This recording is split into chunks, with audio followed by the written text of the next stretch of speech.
because I got arrested a couple of times.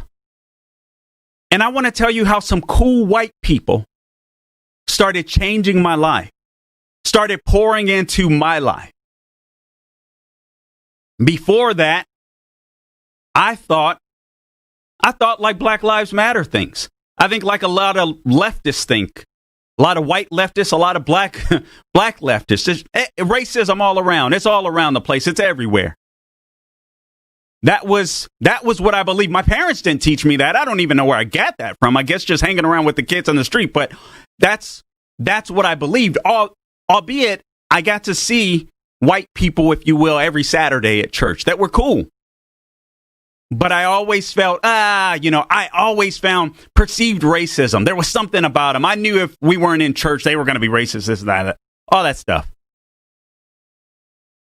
I got into some trouble with the law. And I can remember after getting out of jail and being released on probation, I was sent to a church that I attend today, by the way. And there was a white man there that prayed for me, shook my hand, told me that he loved me, hugged me, and I broke. Because although I love my dad, and he was a rock because at least he was there in the morning when I woke, and he was there in the evening when I returned. I never had to worry about that. Even though he wasn't always the nicest guy, I never had to worry about that. I had stability. But I never heard the words, I love you, until a white man told me. And then I was in some baby mama drama. I had a child out of wedlock, my daughter, Taylor. I love her dearly. But I got into some drama. I went through a custody battle for my daughter, on and off for 7 years. And I want to tell you that it was a white pastor, the church that I attend today, the senior pastor, that called me on occasion. He's so humble, he won't even remember. That called me on occasion just to see how I was doing. There was a white attorney that fought for me in the courts because I wanted to be a dad.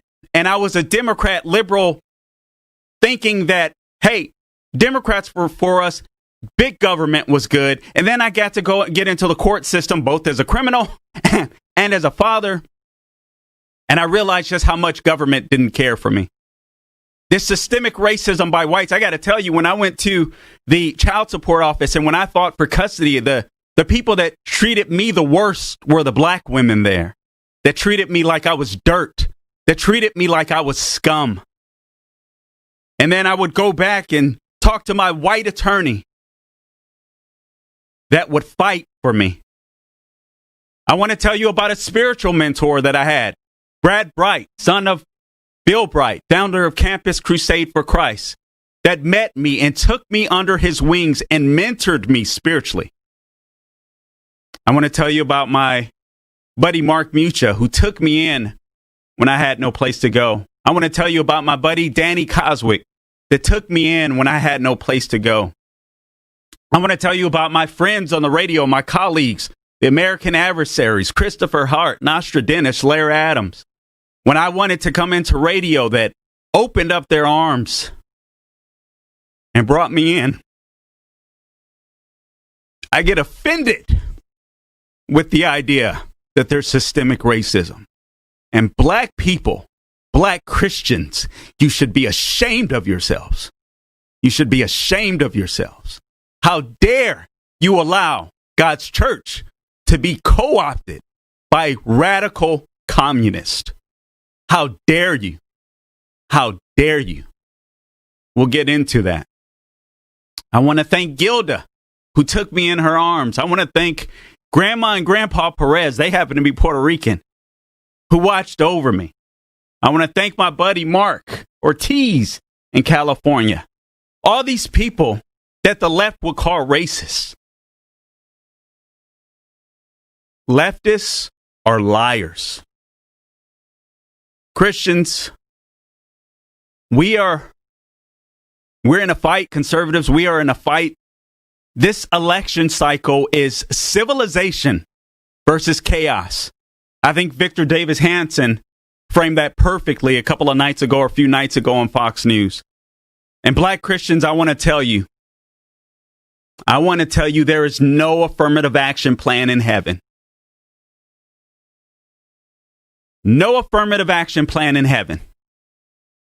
Your skin color, the fact that you believe that you're a victim instead of a victor in Christ is not going to earn you any cool points in heaven. And the fact that the black Christian church is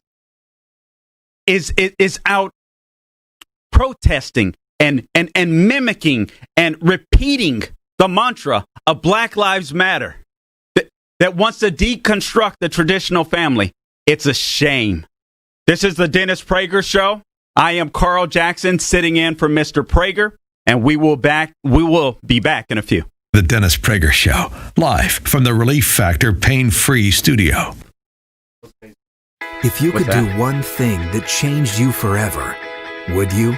How about something extraordinary? A bucket list item packing years of memories into 10 exciting days. Chart a new path by joining Dr. Sebastian Gorka. Set a clear new vision for yourself this year and join me on the Stand with Israel tour this December 2nd to 11th. Along with special guest Mike Lindell. God freed me from these and other addictions and started me on a path to a restored heart.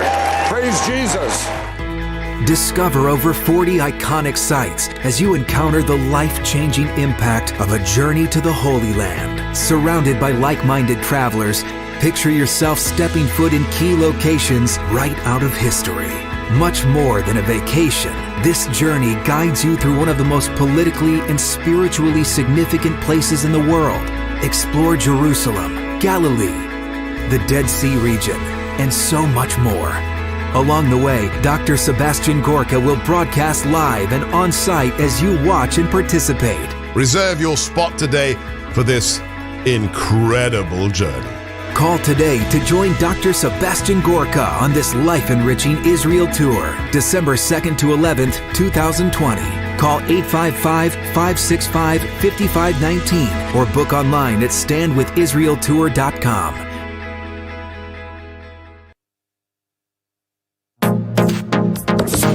Trending now on The Larry Elder Show. I'm talking with Kate Anderson, Senior Counsel with Alliance Defending Freedom. Kate Anderson, this could have been a pretty easy fix. If Congress had wanted to expand the definition of sex to include sexual orientation, they could have done that. Yes, and actually this issue was before Congress on numerous occasions, and Congress has not added the concepts of sexual orientation or gender identity to this federal employment law. So Justice Alito, when he was writing his dissenting opinion in this case, he said that the court was legislating from the bench by making a change that Congress had declined to make, and there's definitely some truth in that. I know that the ADF has been involved in representing female athletes who have been challenged by transgender male athletes. How does this decision affect all of that? The case you're talking about in Connecticut, we represent a couple of girls who, in that state, there are two male athletes who identify as female who have taken 15 state track and field championship records over the last 3 years, and all of the opportunities that come with those. So there's definitely an issue before the courts on women's sports and the fairness for women to be able to compete and to be able to enjoy the equal opportunities and particularly the scholarship opportunities that come from that. So this decision did not reach that, and the majority opinion actually said it doesn't reach women's athletics, but we have every expectation that activists will try to use the logic to move it into that context, and we will be there to try to protect women's equal opportunities. Keep up with what's trending. Subscribe on YouTube today.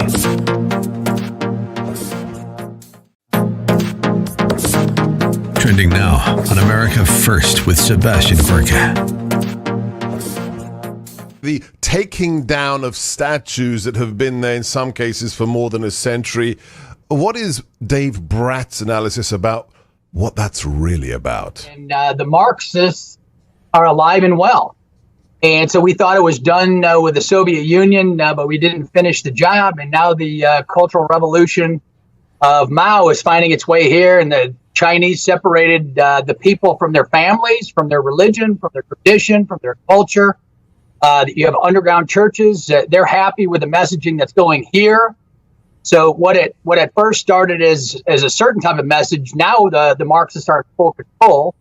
And what do they want to do? And they've made it very clear in the last few days. It's come around all full circle. They want to separate us from our history. They want to separate us from our religion. And in the last day, now one of the leaders of one of the radical movements is saying, let's go after the churches and the statues of Christ. And wow. I got to tell you, it is so cool to hear that recording. It is unbelievable. Thank you, Dennis Prager. Again, this is Carl Jackson sitting in for Dennis Prager, the wisest conservative on radio, in my opinion. And before I went to the break, I was introducing myself and telling you my story and the fact that I reject this nonsense of systemic racism and institutional racism. Was America a place at one point in time where blacks had to battle that? Yes. But by and large, we have dealt with that. And right now we spit on the face of those that came before us. And it is absolutely sad at what we're doing and what we're watching. By the way, the number to call into the program is 1-8-PRAGER-776. Again, that number, 1-8-PRAGER-776. And guys, again, I watch it all the time myself. I cannot recommend PragerU enough.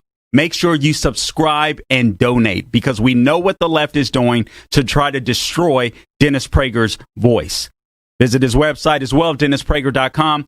He puts up a column every Tuesday. You can usually find it on his website and townhall.com. Make sure you check it out, because he writes good stuff, potent stuff, important stuff every single week. So like I said, I am a Christian conservative American that happened. And I reject the notion that there's systemic racism. I reject black Christians that will sit there and march and protest with Black Lives Matter. Black Lives Matter, who are funded by left-wing radicals all across the globe. Black Lives Matters that wants to deconstruct God's, the family, the traditional family. Black Lives Matter that promotes LGBTQ propaganda, if you will. And yet, black Christians buy into this madness every election cycle, hook, line, and sinker. It is absolutely crazy to me. This idea that there's systemic racism that exists within policing. Let me tell you something. You know who's impacted most? When if this dumb idea that cops should be defunded, you know who's going to be hurt the most? And black people, let's be honest, we know it. We know it. It's going to be our communities. Stop lying. You know just as well as I do that when you were growing up in the hood, you were less scared of the cop than you were that drug dealer down the street. Stop lying. Stop buying into this Democratic narrative every election cycle. You can look at George Floyd and Derek Chauvin, which I'll talk about later in the program. I'm probably going to offend some people with that one. I'll talk about Rayshard Brooks and Officer Garrett Rolfe, because Officer Garrett Rolfe should be free today, right now. So we'll talk about that later as well. But in 2019, according to Heather McDonald, the City Journal, Manhattan Institute, 9 unarmed black men shot and killed in 2019, 19 unarmed white men shot and killed, 172 whites altogether shot and killed by police in 2019, 88 blacks, if I get those numbers correctly, shot and killed by police, but 9 unarmed. And 9 unarmed does not mean dangerous. This idea that systemic racism exists in policing, not today. Not today. I was alive and I was around in L.A., living in L.A. during the Los Angeles riots. It is not the same police force. You see so many races and ethnicities represented in police forces across the country today. Right here in Orlando, Florida, where we have we had a black sheriff Now we have a Puerto Rican sheriff, right? I mean, it's amazing. But police are systemically racist. Now, I'm not naive. There are situational issues where you will experience racism. There's no doubt about it. But America isn't a racist country. If you walk by a person that's racist, a white person that's racist, you'll walk by the next 99 that are not. Oh, and I when black people say, I heard Jesse Jackson when I was growing up say, black people couldn't be racist because we don't have the power. That's a doggone lie, too. We don't. I'm telling you, I was in the court system. There's so many black faces in there, it's unreal. The court system in the United States of America is overwhelmingly run by Democratic progressives. By the way, I do have helpers in the studio, and I got to give thanks to my team. I got Nostradamus behind the glass. Thank you for being here, Nostradamus. You want to say hello to the people? And then I got Mr. Matos that is sitting in studio with me, helping me with research. And I want to thank those that typically sit in with me, Aubrey Kahn, and then Mickey Alvarez. So we try to keep the sellouts real diverse here at the Carl Jackson Show. So I always try to keep a Latino in and a white person in. You know, we just want sellouts of every single race. So we just try to be consistent here. You want to make sure that you stay tuned at the bottom of the hour too, because what I'm going to go through are 6 reasons that black Christians should leave the Democrat Party. And I'm going to come at it from a biblical perspective because I'm so sick and tired of the church or Jewish synagogues, any religious folk. I'm tired of you disappearing.